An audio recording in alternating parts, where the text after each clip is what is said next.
ilmin la yanfa'.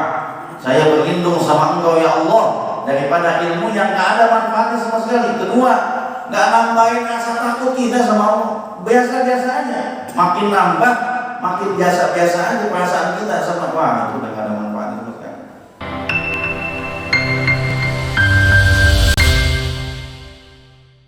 Maqalatus sadisah, maqalah yang ketiga. An ba'dil hukama radhiyallahu anhum an ba'dil qabihatun wa huwa ma yata'allaqu bihi dhammu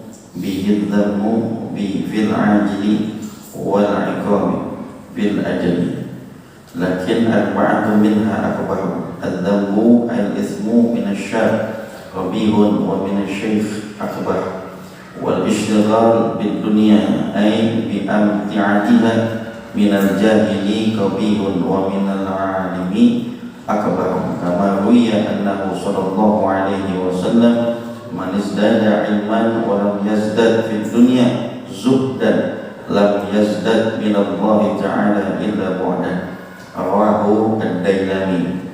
Wa takassuru fi ta'ah ay muwafaqatu amrullah ta'ala min jami'in nas qabihun wa min al-ulama wa talaba alladhi yatlubul ilma akbar. Wa tadabburu minal aghniya kabihun wa minal fuqara akbar. Ada sesuatu hal yang qabih, yang tercela, namun ada yang lebih tercela lagi. Kalau kemarin yang terpuji, ya, ada beberapa hal yang dianggap tercela namun bisa lebih tercela lagi. Yang pertama, kalau di sini artinya yang ngomong 53 ya, yang atas ya. Saya baca ini ya. Maqalah yang ketiga, ba'dil hukama, sebagian hukama, sebagian orang-orang yang ahli hukum, mereka berkata radhiyallahu anhum, semoga Allah meridhai mereka, arba'atun qabihah, ada 4 yang buruk, wa huwa ma yata'allaqu bihi dhammi fil ajil, yaitu apa-apa yang bergantung bihi dengannya keburukan fil ajili, ketika dilaksanakan, wal iqabu fil ajali, dan mempunyai akibat fil ajal, tatkala suatu saat nanti. Al qabihah, suatu hal yang bisa merusak diri kita. Yang pertama, lakin arba'atun minha akbar, akan tetapi ada 4 minha daripadanya akbar, yang lebih hina lagi, yang lebih tercela lagi.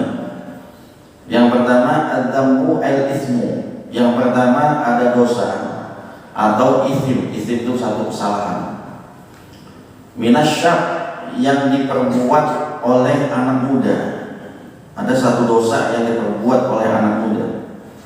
Qabih, buruk hasil. Ya, anak muda berbuat maksiat jelek, ya, maksiat yang dilakukan sama anak muda, perbuatan yang gak pantas misalnya, jelek, terhina, maksiat. Tapi wa minasy-syaikh, kalau yang ngerjain syekh, kalau yang ngerjain orang tua, lebih buruk lagi. Ya, ada maksiat yang dilakukan sama anak muda, dimaklumi anak muda yang lakuin. Ya, ini yang lakuin laki-laki misalnya. Ya, ada terjadi perzinahan atau pemerkosaan misalnya, yang dilakukan anak muda, beredar di mana-mana, itu qabih. Satu hal yang terhina, jelek, rusak, moral bangsa kita rusak. Tapi ini yang ngelakuin bukan anak muda, ada laki-laki yang ngelakuin nih misalnya. Akbar. Kalau sampai orang tua yang ngelakuin itu, lebih buruk daripada anak muda yang ngerjain itu. Ya, ini kalau kata akbar, jangan bilang lebih bagus. Nah, kalau dibilang lebih bagus, nggak ada kejelekan yang bagus, nggak ada. Maka dia, nah, kalau orang tua yang ngerjain maksiat jelek. Tapi kalau anak muda kan masih mending, nggak ada kata masih mending di sini. Ya kan? Di sini nggak ada kata masih mending, sama jelek. Cuman kalau orang tua yang lakuin lebih buruk lagi. Ya, orang tua main gaple lagi, ya Allah. Ya, boleh itu pada keriput ikut semua, kasihan. Sampai kayak begitu, tengah malam, keanginan, anak muda. Ya, anak muda yang ngerjain kayak begitu aja udah jelek banget, tambah orang tua yang melaksanakan itu. Jadi kalau ada satu dosa yang dilaksanakan sama anak-anak muda, buruk. Tapi ketika itu dosa dilakukan sama orang-orang yang udah berumur, udah uzur, akbar. Ya, mau bilang zalimnya. Atau yang kedua, wal istighalu bid dunya ay bi amti'atiha minal jahil qabihun wa minal alimi wa minal alimu akbar. Ya, ada orang yang sibuk dengan urusan dunia, bi amti'atiha, dengan kenikmatannya, minal jahili qabihun. Tetapi terjadi sama orang-orang yang bodoh, jelek memang. Ketika dia istighal, apa istighal? Dia sibuk sama urusan duniawianya. Tapi yang ngelakuin ini, yang ngerjain ini orang jahil misalnya. Selama yang ngerjain orang jahil, akbar memang. Wa minal alimi. Kalau sampai orang alim yang ngerjain itu, fahuwa akbarun, lebih buruk daripada orang jahil yang istighal di dunia. Orang jahil sibuk sama dunia jelek. Orang alim sibuk sama dunia bisa lebih jelek lagi kapasitasnya. Kenapa? Dia alim, dia tahu. Ya sama aja dia ngomongin kebaikan, dia sendiri ngelakuin. Ya itu namanya apa? Melempar air ke percik muka sendiri. Dia kan ente yang lempar, ente yang kenain. Makanya kalau orang-orang tua kita melaksanakan apa aja, dijadikan satu contoh, nggak bentuknya nasihat, dia lakonin aja langsung sama anak-anaknya. Ya kadang anak-anak kita mohon maaf kalau dinasihatinnya agak susah, karena ngelihat orang tuanya pun begitu modelnya. Nggak ada bisa dijadiin contoh sama dia. Ya, diperintah sholat bapaknya kagak sholat, diperintah ngaji bapaknya juga kagak ngaji, diperintah bangun subuh bapaknya aja bangun kagak subuh, bangun sih, cuman nggak subuh bapaknya. Apa yang bakal jadi contoh buat itu? Itu bisa jadi itu istighal fi dunya. Orang jahil kalau dia terlilit sama urusan dunia, buruk hukumnya. Tapi ketika orang alim yang lakukan itu, lebih hancur lagi semuanya. Ya, istighal fi dunya, nyibukin dunia, lupa sama urusan akhirat. Ya, orang alim yang urusan dunianya kebanyakan sampai urusan ibadahnya keteteran. Ya, ada istighal. Yang kedua, kama ruwiya annahu sallallahu alaihi wasallam. Sebagaimana yang tadi kita bahas, diterangin dalam hadis Nabi Muhammad sallallahu alaihi wasallam yang Nabi meriwayatkan dari Imam Ad-Dailami, manis dada ilman, siapa orang yang nambah ilmunya, walam yazdad fid dunya, tapi dia enggak bertambah di dalam dunianya, zuhdan, yakni zuhud, lam yazdad minallahi ta'ala illa bu'dan. Orang yang bertambah ilmu tapi di dalam dunianya dia enggak ada tambah zuhudnya. Apa yang enggak bertambah zuhud? Enggak bertambah jauhnya sama dunia, tapi malah makin cinta. Nambah ilmu, nambah alim, nambah cinta sama dunia gitu. Siapa orang yang bertambah ilmunya, ya, tapi nggak bertambah di dalam dunianya, itu satu kezuhudan. Zuhud itu kalau kata kita orang yang benci sama dunia, tapi di hatinya itu nggak tambah satu pangkat zuhudnya buat dia. Apa di sini katakan? Lam yazdad minallahi ta'ala illa bu'dan, enggak bertambah minallahi ta'ala kedekatan dia sama Allah, enggak nambah illa bu'dan, melainkan nambah jauh. Ya, nambah umur, nambah besar dunia. Nambah alim, nambah pintar ila dunianya. Jadi kalau nambah cinta sama dunia, itu malah bisa jadi zuhudnya hilang. Ya, jadi zuhud ini bukan enggak pakai dunia, pakai. Cuman dunianya nggak sampai di hati, itu namanya zuhud. Kalau yang sampai di hati kan namanya hubud dunia. Ya, jadi hubud dunia kadang-kadang juga nggak harus orang pakai dunia. Kadang-kadang ada orang yang nggak kebagian dunia pun sifat hubud dunia bisa juga kena. Jadi syarat hubud dunia tuh nggak kaya kan. Kalau kemauan ente tinggi juga udah kena hubud dunia. Ya kan? Karena biasanya orang yang cinta dunia kebanyakan yang kena bukan yang banyak harta. Siapa ya? Yang belum pernah Allah titipin harta. timbul rasa cinta dia sama dunia. Ya kan? Akhirnya dia muda-muda nggak ketemu juga dunianya. Tapi dia muda nggak ketemu, hatinya cinta sama dunia. Itu tuh yang bahaya. Ada orang yang dunianya ada di depan mata dia, tapi dia punya sifat zuhud. Apa zuhud? Zuhud itu dia benci sama urusan dunia. Ya, biarkan dia dunia ada di sekeliling dia. Kalau dia punya sifat zuhud, nah, illa manid qurba, melainkan orang itu dekat sama Allah Subhanahu wa taala. Jadi di garis bawah ini, yang namanya zuhud bukan nggak pakai dunia sama sekali, bukan. Yang namanya zuhud pakai dunia, tapi dunianya nggak nyampe ke dalam hatinya dia. Jadi pakai sekedar pakainya aja. Ya, jadi ada hadis Nabi Muhammad SAW, manis dada ilman, siapa orang yang bertambah ilmu tapi nggak bertambah dunia, nggak bertambah zuhud dia sama dunia, melainkan dia tidak bertambah kedekatan dia sama Allah, melainkan jauh dia sama Allah Subhanahu wa taala. Baik. Wa takassulu fi ta'ah, males di dalam taat, takassul. Ya, ada orang yang taatnya males. Ai muwafaqatul amrullah, ketika bersesuaian dengan perintah Allah Subhanahu wa taala. Min jami'in nas, terjadi pada semua manusia. Kalau terjadi sama semua manusia yang modelnya kayak begitu, hobi katanya. Ada orang takassul fi ta'ah. Ada orang yang males sama taatnya. Ya, males pada taat. Jadi imannya nih doif, lemah, ibadahnya belakangan gitu. Ya, kalau terjadi sama semua manusia, siapa aja buruk namanya. Takassul fi ta'ah. Ketika orang mengalami rasa malas di dalam taatnya, ketika itu terjadi sama semua manusia, maka itu qabih. Tapi wa minal ulama wa talabah alladzi yatlubul ilma akbar. Tapi ketika terjadi sama ulama, ketika terjadi sama tolabah, apa tolabah?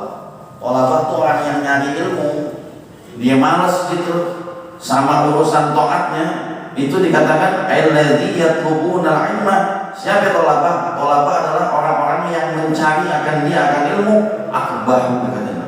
Itu lebih buruk terjadi kemalasan dalam taat. Jadi malas dalam taat itu kalau buat semua manusia jelek. Tapi kalau terjadi sama ulama, kalau terjadi sama tolabah, itu bisa lebih jelek lagi posisinya. Ya, orang ngaji kok, ngaji subuhnya jam 9 misalnya. Itu takassul namanya. Ya kan? Ada orang kan yang kayak gitu. Kalau dia tahu kita modelnya nggak kuat, orang yang begadang jangan ya. Ada ya orang yang memang yang kuat memang. Begadangnya kuat, subuhnya nggak siangan. Ya nggak paginya bisa kerja, ya ada, tapi kan semua orang. Ada orang yang gadang malam nggak bisa, celeng nih, pusing deh kan, paginya, waduh, liwat. Kata Nabi, coba hindarin yang namanya fajar kadib, itu nikmatnya luar biasa. Yang tidurnya dari jam 9, ketemu nikmatnya tidur ada di jam setengah 4, itu nikmatnya di situ. Ya, dari jam 10, jam 9 belum ketemu enaknya kita tuh. Tapi kalau udah setengah 4 itu udah final-finalnya enak tidur. Yang baru mulai pun sana, dia ketemu nikmatnya tidur jam-jam segitu. Maka itu yang perlu kita hindari kan di situ. Ini omongan kalau buat orang yang biasa bangun tidur udah jadi karunia deh buat dia. Awalnya sih bangun tinggal bangun kan, ya kan? Udah kagak pakai jam-jam lagi, udah kita bangun. Nah, ente udah dapat karunia dari Allah kayak begitu. Gak semua orang cuma, ya, ada orang yang udah di jamnya tuh udah pakai bekernya sampai 10 beker itu keliling tidur dia.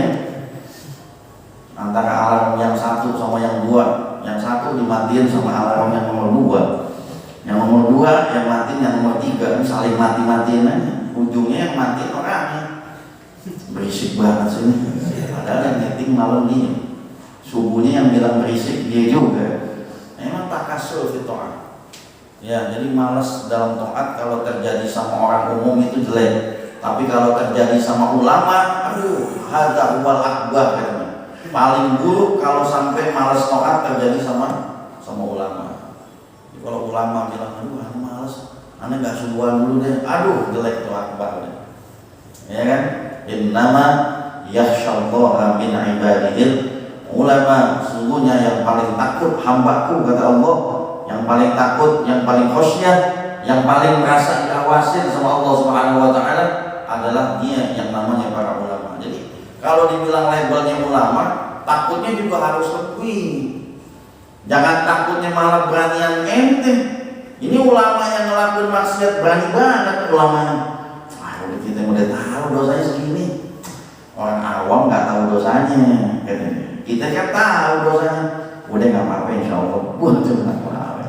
Kadang maaf, yang kita kadang lebih tahu ilmu agama, kadang kita malah apa namanya meringan-ringankan dari syariat. Yang namanya tahu wanu anil hukam. Ya, kadang ada orang yang makin tahu hukum, makin meringanin hukum. Kadang ada orang yang tahu hukum makin lama makin takut. Yang bagus begitu, makin ngaji makin takut.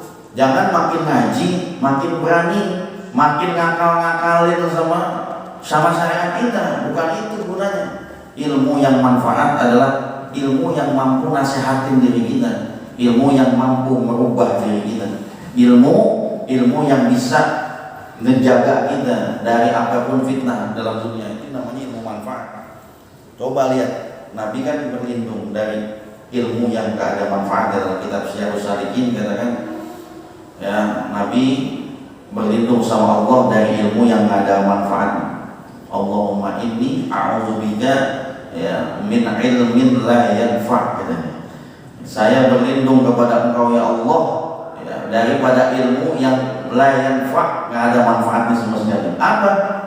Ini ilmu ini juga kalau nggak ada manfaat sama sekali, yang nggak sama sekali ada setrunya sama diri kita. Ilmu yang nggak bisa merubah diri kita sama sekali. Yang makin ngaji makin membakar gitu. Yang makin ngaji malah makin ngaco pemikirannya. Makin ngaji malah nyepelein ibadah kita sama Allah. Dia tahu nih kita subuh nih sampai siang. Subuh tuh yang afdol jam 7. Wah, kata siapa? Ya ini kan ngaji gitu.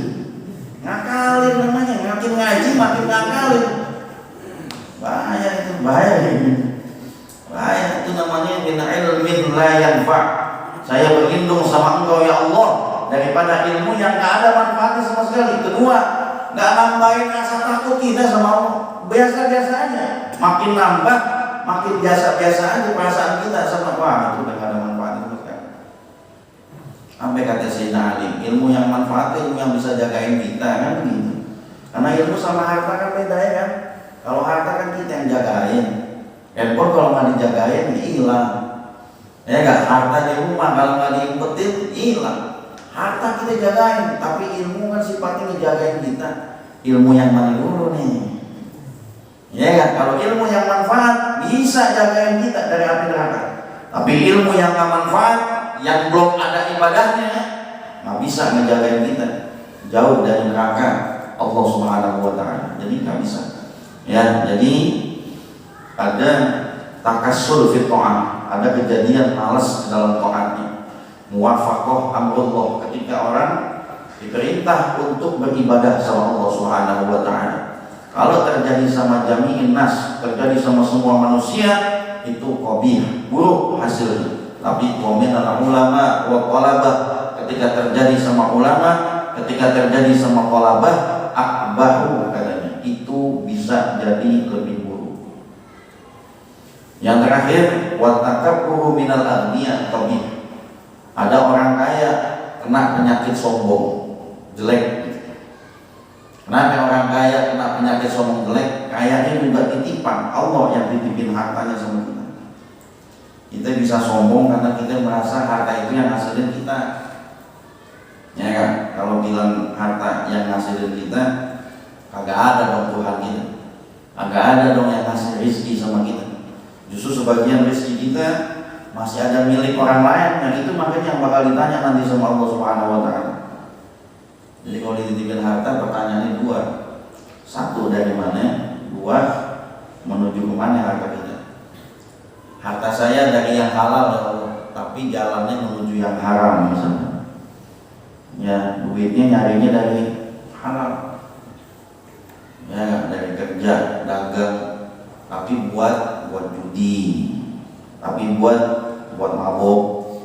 Harta halal menuju harta yang haram. Ada harta haram menuju harta yang halal. Asalnya haram, hasil judi biar bersih sedekahin ke Al-Hidayah. Mana ada bisa bersih, ya kan? Nih, ini biar jadi halal nih, separuhnya kita zakatin, pakai kaul sendiri, pakai mazhab sendiri, nggak bisa. Harta haram selamanya nggak bakal bisa bersih, ya nggak bakal bisa bersih. Mau dicuci pakai api juga tetap statusnya bakal jadi haram. Ya, ada dua haram. Ada haram memang zatnya, ada haram memang cara ngambilnya. Ada haram zatnya, memang zatnya itu tuh uang memang asalnya dari haram. Ada haram pengambilannya, asalnya halal, tapi cara ngambilnya yang salah. Cara ngambilnya yang dari statusnya jadi haram, itu yang qabih. Jadi kalau ada orang kaya yang takabur, qabih. Tapi di sini dikatakan kata hukama wa minal fuqara'i akbar. Kalau sombongnya terjadi sama orang fakir, lebih buruk lagi. Udah fakir, sombong lagi, ampun deh. Ada hadis Nabi salasun fil munjiyat, pernah kita bahas sudah lama banget. 3 hal yang bisa nyelamatin kita. Ya, di video saya juga udah ada tuh. Salasun fil munjiyat, 3 hal yang nyelamatin kita. Al-qasdu bil fakri wal ghina, memerankan sesuatu yang kaya, memerankan sesuatu yang fakir. Ya, sekarang kan itu kan ada orang fakir kelakuannya ke orang kaya. Ya kan, hari-harinya di mall aja ngetemnya. Udah tahu fakir ngetemnya di mall. Ngadem kan? Nggak ada kepentingan, nggak tahu mau ngapain, bingung juga.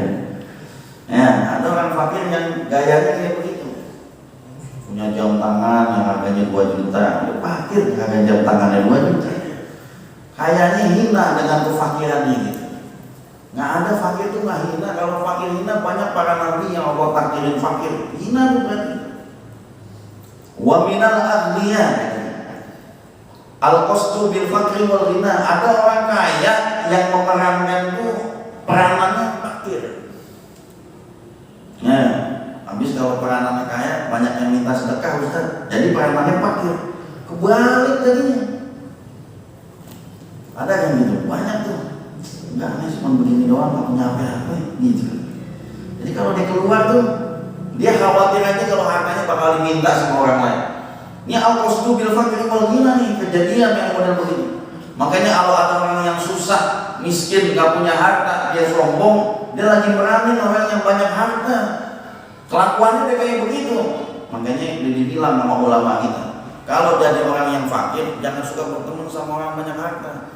Warisin keras hati. Ya, Nabi dia bilang, ente berteman sama orang banyak harta, bakal warisin keras hati. Dekat sama ulama, bakal nularin kearifannya ulama. Dekat sama ulama, bakal nularin kebijaksanaannya ulama. Coba lihat orang yang dekat sama ulama, kalau nentuin sesuatu sebijaksana mungkin pasti, karena kan dia ngaji.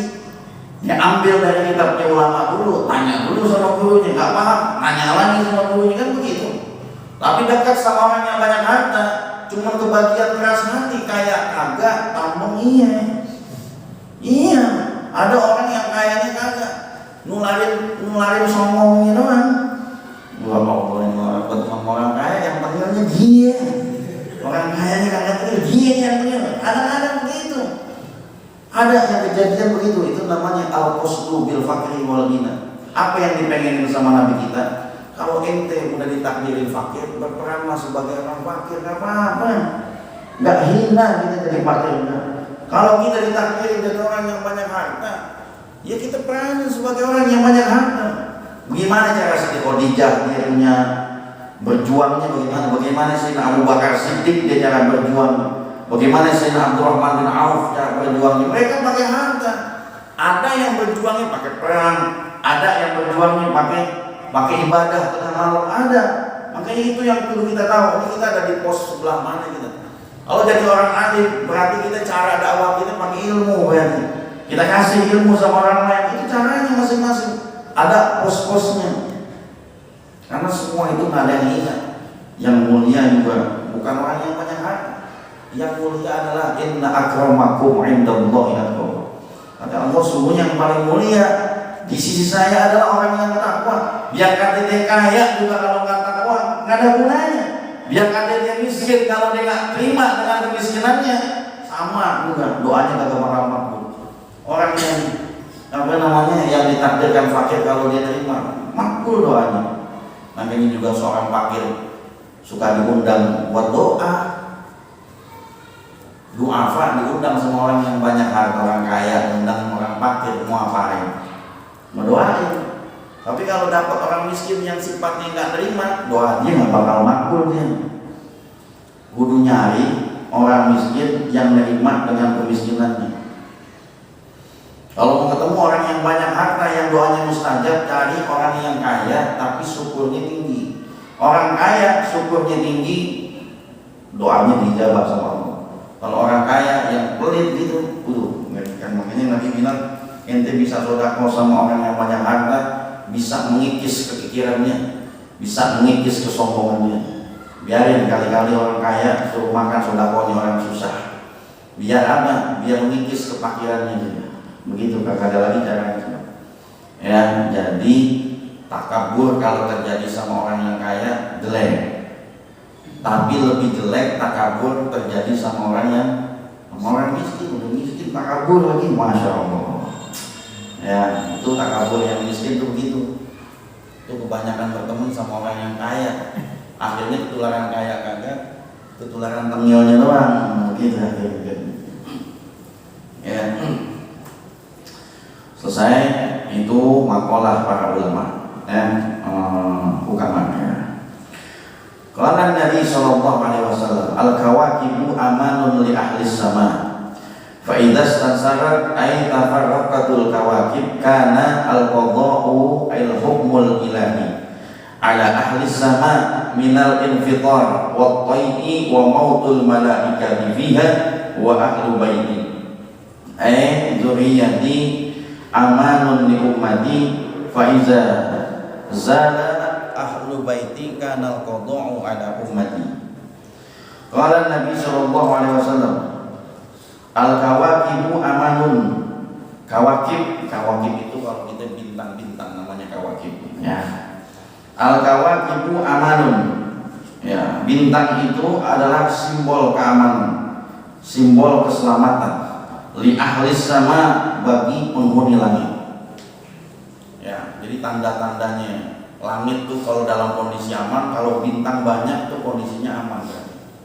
Makanya ditandain sama bencana. Kalau udah bintang nggak ada sama sekali, itu bisa bencana tuh turun tuh tandanya. Jadi kalau bintang banyak tuh di atas, itu tanda langit aman berarti kondisinya. Kalau bumi amannya bagaimana? Kalau bumi bukan bintang. Di sini kagak ada bintang di sini. Ada nggak bintang di sini? Nggak ada bintang di sini. Tuh kalau langit cirinya begitu. Makanya kalau ulama kalau mau nandain ada musibah yang terjadi, dia tinggal lihat ya ada cirinya semua. Kayak sekarang ini kan lagi banyak bencana ya. Di mana-mana nih. Cuma Jakarta doang yang belum kesenggol. Nah, jangan sampai kesenggol. Ya kan? Ini tulis semua. Di Kalimantan udah, Sulawesi juga udah. Di Bogor hari ini banjir. Ya. Nyampe kan airnya ke Sentiong, wallahu a'lam bishawab. Ya, ya. Kalau di sini Jakarta banjir itu udah biasa karena Jakarta memang banyak rawa di sini. Mau kampung rawan. Ya, ya. Jadi tempat air semua. Jadi biasa aja kalau sampai banjir di sini. Tapi kalau orang ulama tuh peka sama urusan kayak gini. Tahu dia bakal terjadi bencana. Kalau urusannya bintang-bintang di langit udah gak ada. Jadi bintang di langit tuh semakin banyak bintangnya, semakin tanda tuh kalau keamanan bakal terjadi. Kalau bintangnya kagak ada sama sekali, nah itu tanda-tanda kehancuran. Ya, baik. Fa'idan tasarat kanal qada'u ahli sama, maka apabila hancur kanal qada' adalah ketentuan Allah yang buruk ala ahli sama, untuk penduduk langit.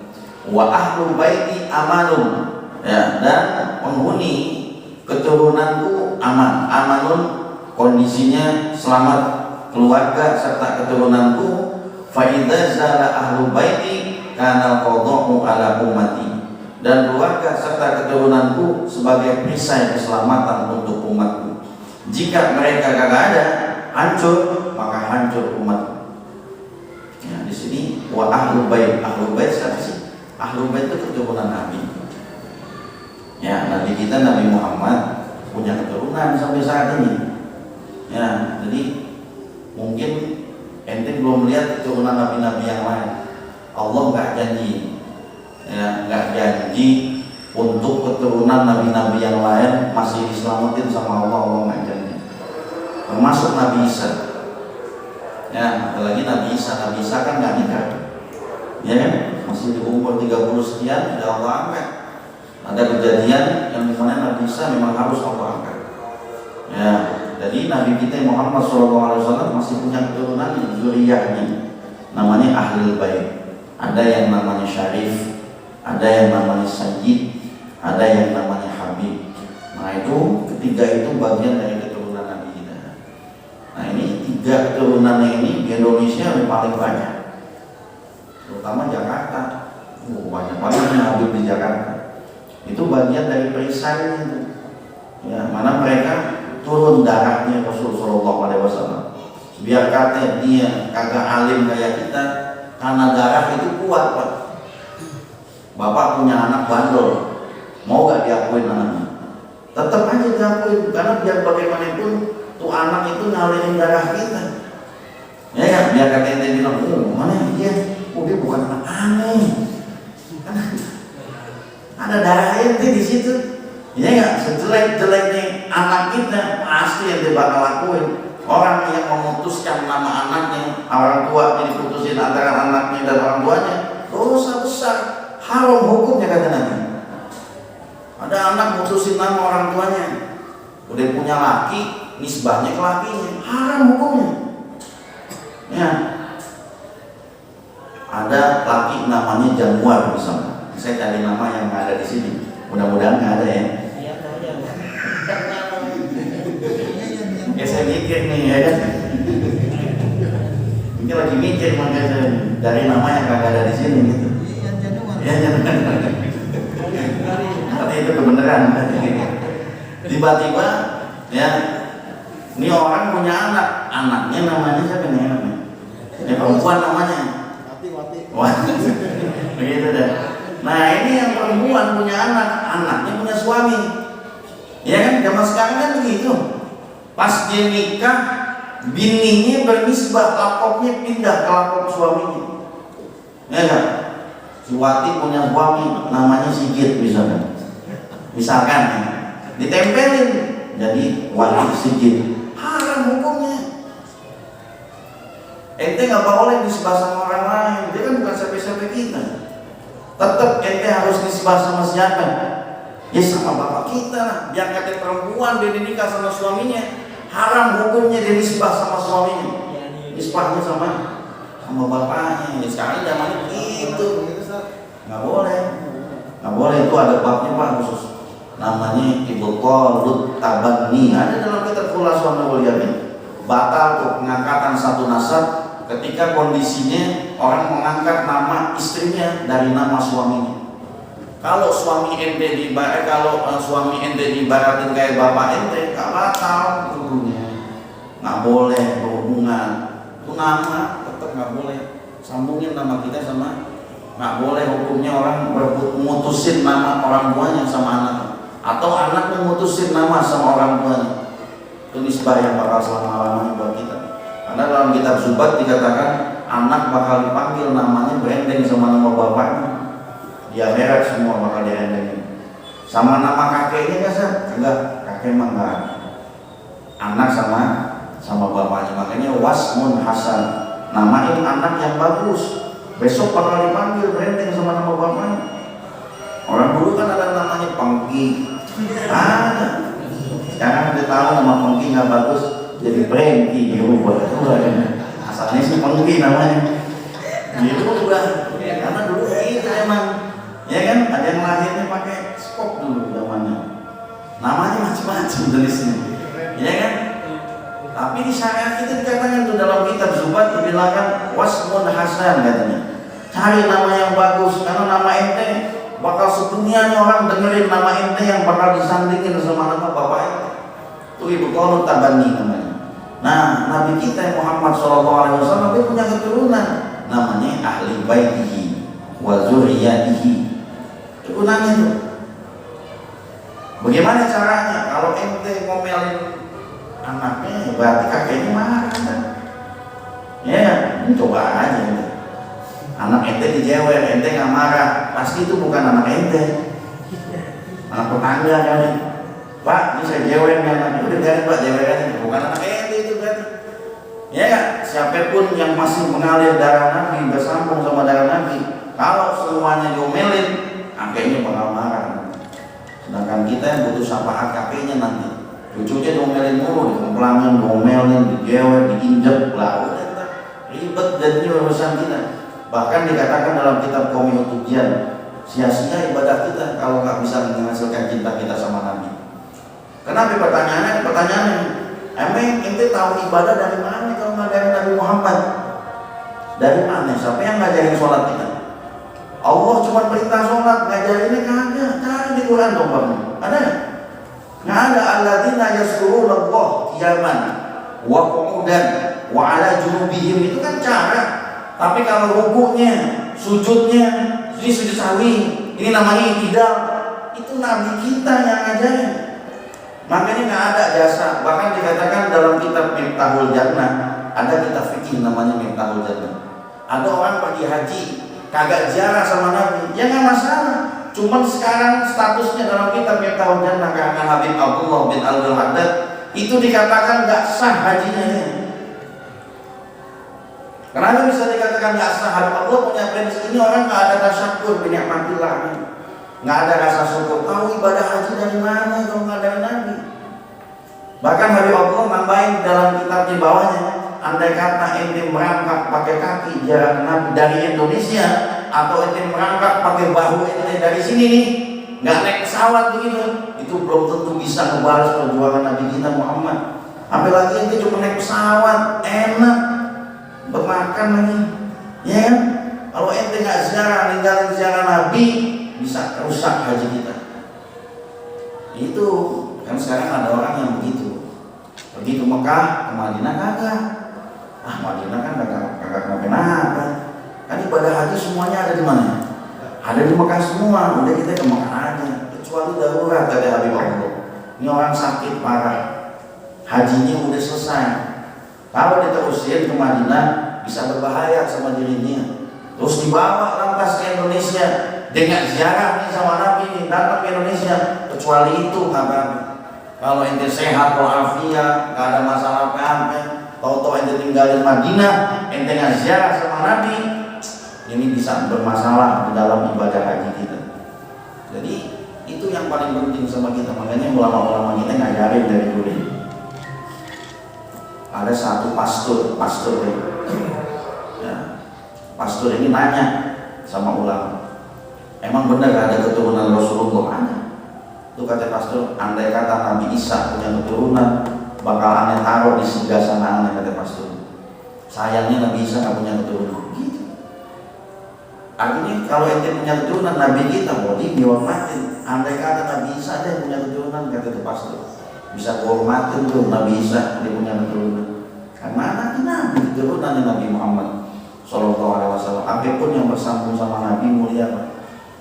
Ya kan? Saya pernah cerita Abu Hurairah dapat selampe dari Nabi. Selampenya putut, jelek memang. Tapi waktu dilempar tuh selampe nggak kemakan Nabi. Kaget tuh Zaid bin Harisah, sahabat yang lain kaget, selampe butut-butut kagak kemakan Nabi. Selampe itu apa aja yang udah bersentuhan sama Nabi pasti mulia. Apa aja? Rambut Nabi mulia gak ya? Sekarang rambut Nabi udah berapa titik? Dulu rambut Nabi cuma ada 5 sampai 6 titik yang punya rambut Nabi. Sekarang udah ratusan, karena rambut Nabi hidup deh. Panjang, digunting lagi, panjang, digunting lagi. Sekarang sampai semua orang-orang ulama dari Libanon ya, yang dari Australia pasti pada bawa rambut Rasulullah Sallallahu Alaihi Wasallam. Apa aja rambutnya aja yang bersambung sama kita, ada manfaat rambutnya itu. Pokoknya apa aja deh yang bersambung sama Nabi. Apalagi keturunannya yang lebih dari itu pasti manfaatnya. Itulah zuriyah Nabi Muhammad Sallallahu Alaihi Wasallam. Kita lanjut lagi. Wa ahlu baiti amanun li ummati fa idza zada ahlu baiti kana wallahu ala ummati. Wallahu a'lam bishawab.